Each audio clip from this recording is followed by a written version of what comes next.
Hey there, Heather Ho, there's Jeff Cutter. I welcome you to yet another Cutter Degrassi top 10 list.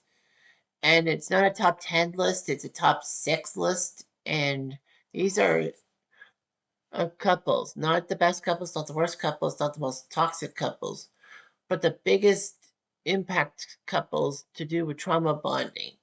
Now, I know I wrote a post about trauma bonding because I thought that that was how you perceive it when two people on the show get together and become kind of a couple because of trauma, and they both are having the problems with trauma, and they basically bond over it. Unfortunately, though, I was told that that was not the official definition of trauma bonding and all that, although I was so sure it was, because it made sense. You bonded over trauma. But then people told me that no, it's to do with abuse and all that. And I'm like, really? But what am I describing?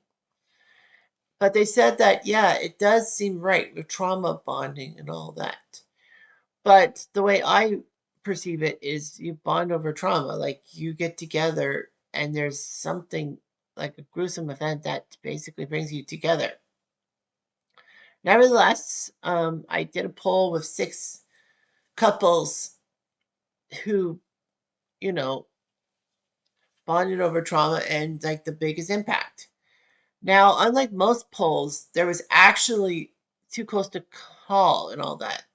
The strange thing is with the poll is that first and second tied, third and fourth tied, and fifth and sixth tied. So basically, I have to go, do the tiebreaker and decide my own personal things. All right, so number 6. Well, don't worry. I will make sure that the poll results are at the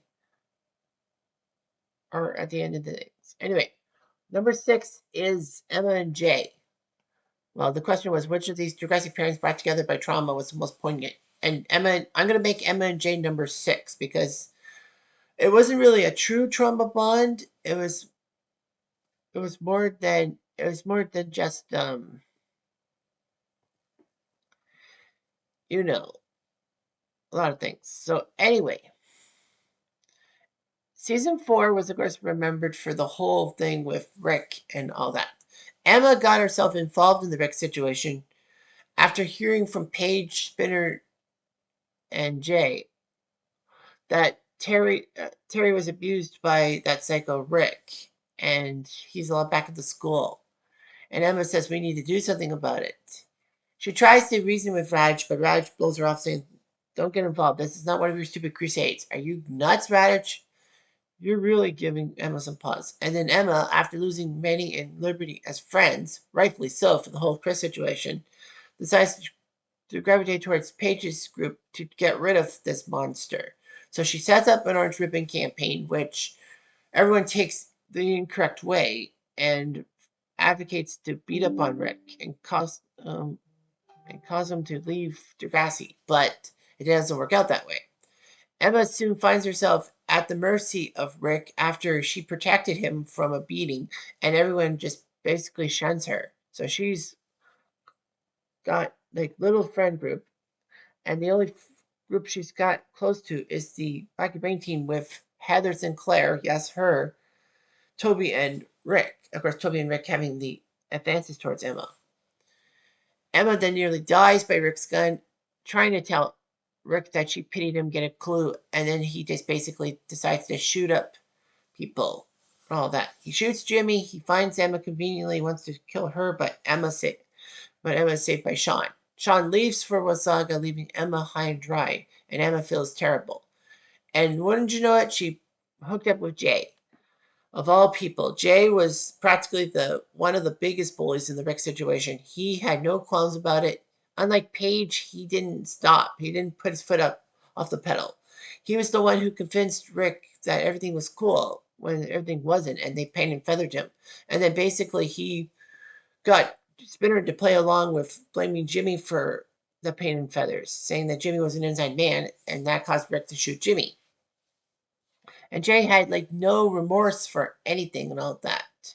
He basically told Spinner and Alex to shut up.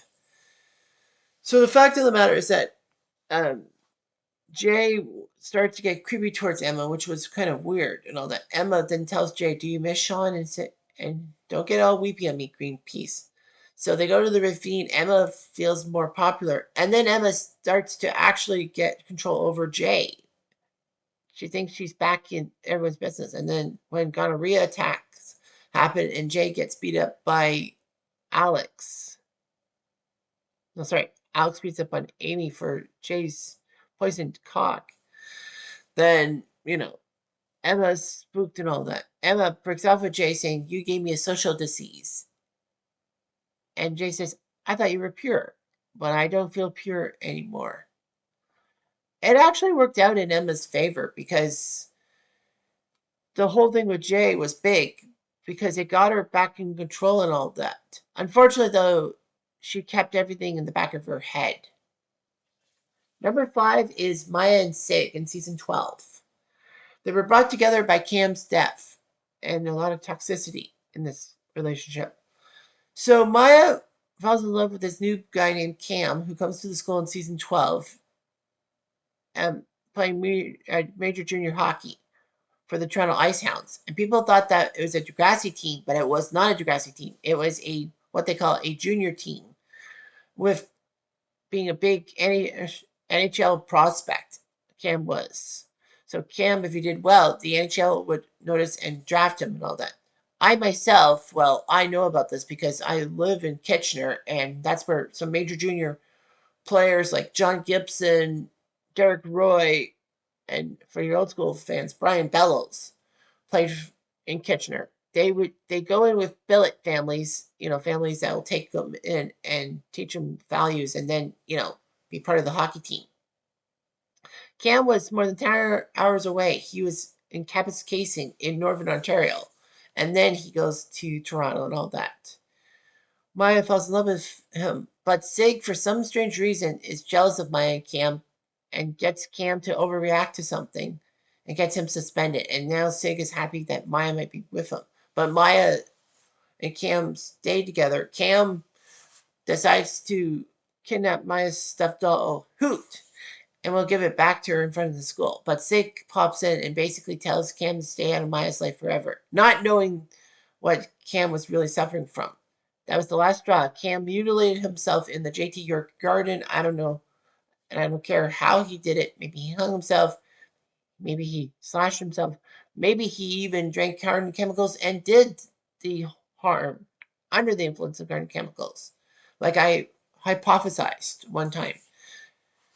So, I know a lot about garden chemicals and all that because I worked in Canadian Tire's garden center for years. So, anyway, Sig kind of gets Maya, and Maya then says that Cam was selfish for killing himself. I mean, I understand. But Sig got Maya and all that. And it seemed to me that throughout the subsequent seasons that Sig only wanted Maya when Maya was close to another boy, such as Miles and all that. And Sig just wanted to parade Zoe around trying to get under Maya's skin. I personally call him Veronica of the Archie comics because when Maria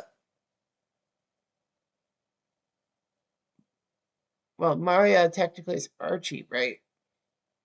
And Sig only wants Maya because someone else wants Maya. So, and Veronica at times says that she is competitive, and if nobody wants Archie, then she doesn't want Archie, even though that she has had some times that she had wide open. But anyway, Maya and Sig were a toxic couple for each other, and you knew it too. Number 4 is Miles and Esme. I mean, trauma is basically what you call it. And Miles and Esme, I would put that number 6 personally, but that's what the polls have to go. But anyway, I'm going to go with Miles and Esme at number 4 on this one. Miles was a decent guy and all that, the son of the mayor to elect, and he had trauma with his family and all that, having to deal with a brother who wanted to shoot Maya and Goldie after the feminist group ruined his gaming club, but he ruined it. And of course, in later seasons, Frankie being called a racist and all that. Esme had a lot of trauma. Her mother allegedly killed herself in front of Esme. And, Esme braids her hair. She wears these sweaters. Basically, she acts out weird. She could be bipolar and all that. Miles and Esme were toxic for each other, but, they both understood the pain of trauma and all that. Fortunately, though, Miles, I think, got out of it before things were bad, and Esme turned attention to Sig and did everything in her power to try to keep Sig away from Maya because she hated Maya. Despite the fact that Esme did save Maya's life up on the roof, but Esme was hoping that people would be closer to her than Maya, but unfortunately the opposite happened. Number 3 is Drew and Becky from season 13 to 14. They were brought together by Adam's death. Becky had an affection for Adam, but she couldn't understand how her conservative parents were going to be. Well, her parents moved from Florida to Toronto because Luke was on the hockey team too, and the dad was a minister. So what ended up happening is that Becky was unsure about herself, but then she realized she had to be her true self, and then actually had an on again, off again relationship with Adam. Adam also had an on again, off again relationship with Imogen. So, Adam was really close to Becky and all that, and wanted to text Becky that he loves her. So he goes out driving for a signal, and then unfortunately he swerves to avoid a car while texting and driving, and then hits a tree. Adam seems to be okay, but after a few days he dies of his injuries, and Drew is upset, and that Drew face will always be harsh in everyone's mind. But the fact about Drew was that, Adam was his step bro, if you will. And of course, Adam was Gracie at one time, turned female to male, transgender. And Audra did not want that to happen. She wanted a daughter, like most women want, like a daughter and all that. But she had to grow close to Adam and all that. And then Becky and Drew somehow gravitated towards each other. Drew not really having much of a girlfriend because Bianca broke up with him over Thanksgiving. And Becky, just lost Adam and all that. Imogen almost spilled her guts at Becky, saying that she was with Adam, but she felt that Becky deserved better. So Drew and Becky bonded and all that. I think Drew was looking for someone to love and all that, and thought that Becky, being Adam's squeeze would be perfect. So Drew basically was taking over Adam's leftovers. So Becky and Drew were on again, off again. Drew was with Claire for a while. They bonded too. And Drew thought he impregnated Claire, but it wasn't Drew. It was Sid. Not Sid. It was Eli. So Becky, you know, tried to find somebody like Jonah, or tried to find someone to love, especially with her personal problems with Adam's, not just with Adam's death, but the fact that Becky is being ostracized by her family for not protecting Luke during the rape trial of Zoe. She basically told them everything, and she even said that Luke told her stuff because Luke and Becky talked, and Luke admitted to Becky. What was Becky gonna do? Luke told her. Basically, she's being frozen out. Nobody wants to talk to her, and maybe she wants to be with Drew at least to find some comfort from her problems. Anyway, number 2 on the list is a tough one because both of them got 4 votes. And I'm going to have to go with Toby and Liberty at number 2. The reason being is that number 1 was just as toxic, but number 1 actually had a better story arc, had more episodes with a story arc. So I'm going to go to Toby and Liberty in season 6, brought together by JT's death. Toby and JT were inseparable for a few seasons, helping each other out. But then JT grew more popular and shoved Toby off as a friend, in a sense. Season 4 would be the biggest example of the problem with JT and Toby's relationship as friends, as JT went off to be with Danny, aka Liberty's brother, and maybe as a way to get to Liberty, and left Toby out in the dark. Toby then finds out through his wacky brain teammate Rick that they both shared the same interest in role playing games and all that. So they decided to have a kissing bet over role playing dice. Unfortunately, Rick easily loses. He doesn't get one kiss because obviously who's going to kiss Rick? So Toby pays Darcy $5 to kiss Rick and gets the scoring of Jay and Spinner. Of course, when Rick dies, Toby gets chastised by JT over his involvement with Rick. However, Toby gets vindicated when Manny steps up to the plate and chews JT out, saying that if you hadn't abandoned Toby for Webster, aka Liberty's brother, then Toby would have been loyal to you and probably would never have been near Rick. So, Toby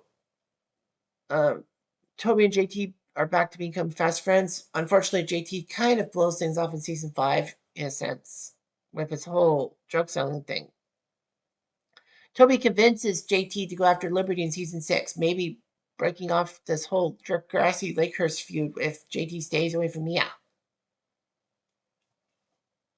And that's what JT does. But Johnny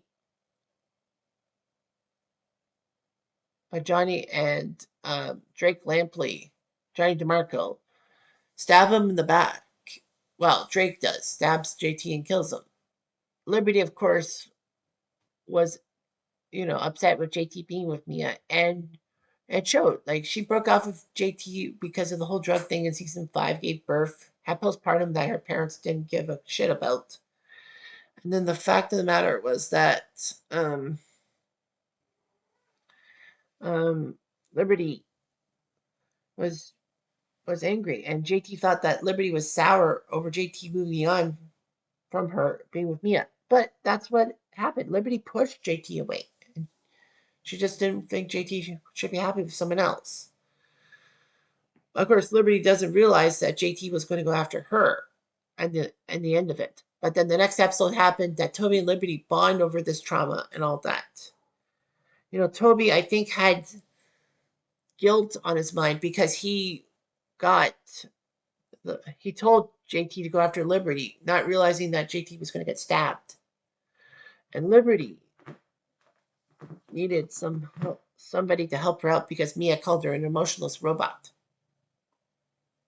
So they come close together, but Toby kind of blows the relationship by telling Mia that JT chose Liberty in the end, not Mia. I think it was a way to break off the war and all that. A lot of people got mad at Toby because he could have had a relationship with Liberty, could have had a few storylines with her, which would have been nice. But he blew it by staying loyal to his friend and saying that JT wanted to be with Liberty. And unfortunately, that was kind of close to being the end of Toby. By season 7, he was in no major storylines. He was the guy who told on Damien being with Liberty instead of being with Emma. But Toby was put on the back burner. In fact, he didn't even get into the starting credits. So, yeah, that was horrible. But anyway, number 1 in the trauma thing is Drew and Bianca, season 12. Drew wanted to be with Bianca, even though that Bianca did publicly embarrass Adam by saying that Adam was actually a girl and all that. Bianca did all that. She did apologize, but it seemed to be flat with a lot of people. It was something about Bianca that Drew wanted to be with. Drew felt like Bianca made him better, and so he pursued Bianca despite his mom's protests. In the start of season 12, it came to a head as Anson, one of the gang leaders for Vince, decides to go after Bianca and wants to have his way with Bianca. Drew sees that and fights Anson, but Anson overpowers him until Bianca uses a rock and smashes Anson's head, basically killing him. The problem was that Bianca left her bracelet behind and someone picks it up. Drew decides to take the fall for Bianca, even though that everyone knew it was Bianca's thing, because she was already in trouble with the cops and was unreliable. So Drew decides to take the rap for her and Bianca seems to be happy with it and all that. To me, it seemed that, Bianca was probably playing Drew like a fiddle, and she basically pushed Drew to lie to people and say he was the one with the whole gun, the rock, and all that. Unfortunately, Bianca's necklace was found by Vince, who forces Bianca to do things she's not comfortable with in exchange for leaving Drew and everyone behind alone. Unfortunately, Drew catches this and decides to confront Vince, even though that Bianca tells him don't, because it's just going to make things worse. But Drew does not listen to reason and confronts Vince. Vince comes back with a gun, shoots at Drew, maybe shoots Adam on purpose, knowing that Adam was close to Drew. But anyway, he shoots and gets Adam. Bianca finds the gun that Vince left behind and wants to kill Vince. But Drew convinces her not to because it's just going to make things worse. She basically has to cop out a deal with the police and all that for everything. And fortunately, though, well, Adam's going to be okay. But Audra basically blames Bianca for everything, and Drew seemingly decides to snap at his mom, saying that it's not her fault. It's my fault this happened. I should never get involved. And Bianca's going to need help because she's going to be in deep, deep trouble. Can you at least do that? And then Audra's shocked that Drew stood up for her because it seemed that Drew was a mama's boy and Audra was a terrible mama bear, if you will. But the fact of the matter is that Bianca starts to get better with Audra's tutelage, and Drew's happy about it. And then Bianca goes off to college and then seemingly breaks up with him over Thanksgiving, and Drew is upset because he almost married Bianca too, because I think he just wanted to find somebody to love. And he didn't care what his family thought. I think his family kind of played along with it, thinking Drew was going to have cold feet. And, Drew and Bianca do have cold feet. Well, Bianca tells him that we shouldn't get married. I need to go to school and all that. And then Drew's like, okay, fine. And then they stay a couple until she breaks up with him. And then Drew is feeling so pathetic. He needs to find love and all that. He needs to find vindication. He's kind of like Emma, though, too. Because it seemed like what girl would like Drew for who he was? And Emma, like, how many boys actually liked her for who she was? She had to chase boys, in a sense, to get a relationship. Whereas how many boys actually cared about her in the first place? I mean, you had Rick, who was a psycho, Toby, who was awkward, and you had a season 6 Sean, a PTSD-ridden Sean, I think. But yeah, I think Drew just wanted to find love in all the right places, but failed miserably. Had that relationship with Becky and Claire, and he was just someone who wanted somebody, and it failed his character. Anyway, thanks for watching. I'm Jeff Diamond. I do.